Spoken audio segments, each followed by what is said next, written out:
A 285 meters airport dubbed the world's most useless is finally getting its first scheduled service, but nobody knows when it will start or how much fares will cost.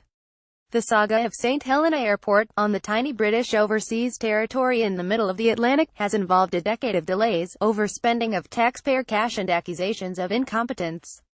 So, despite vagaries about launch dates and ticket prices, the announcement of a weekly service by South African carrier Airlink, from Johannesburg with a stop in Windhoek, Namibia, ought to be welcomed by residents on the remote island, which sits more than 1,200 miles from the nearest major landmass and is usually accessed via a 5-night ocean crossing on the RMS St. Helena, one of the last working Royal Mail ships in the world. The British government first announced plans to build an airport on St. Helena in 2005, but problems finding a suitable construction firm and financial pressures brought on by the global recession meant contracts were not signed until 2011. The airport officially opened in June 2016, but with a major proviso: large jets cannot land there due to dangerous winds. On April 18, 2016, a test flight operated by Comair for British Airways saw a Boeing 737-800 need 3 attempts to make a successful landing, and since its opening only small private planes have been cleared to use it. An official report late last year said it was staggering that the impact of difficult weather conditions was not foreseen, and described the airport, dubbed by some as the world's most useless, as a 285 million white elephant that serves neither its people nor the taxpayers footing the bill.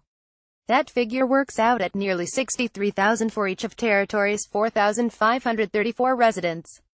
The tiny outpost has just 4,534 residents, credit Darren Henry Fotolia, a first commercial flight operated by Airlink using an Avro RJ86, and with 60 paying passengers on board, landed in May.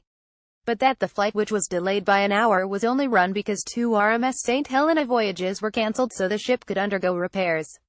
The opening of the airport was originally supposed to see the Royal Mail ship retired, and authorities in 2015 ambitiously estimated that up to 30,000 people a year could visit St. Helena once airlinks were established. The once-a-week scheduled service, to run on Saturdays, won't quite carry that number.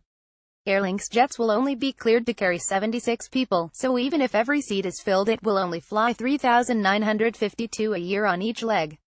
The passenger limit will ensure the aircraft are light enough to take off and land while avoiding a stretch of runway where dangerous winds are most common.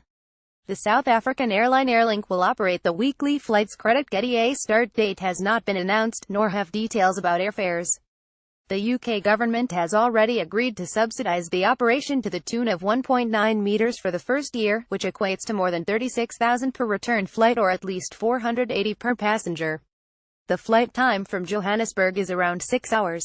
Scheduled air services is what is needed to build a sustainable tourism industry on St. Helena. Dr. Niall O'Keefe, Chief Executive for Economic Development at Enterprise St. Helena, told The Independent what's left of the British Empire and how to visit it as a remote small island developing state. The onset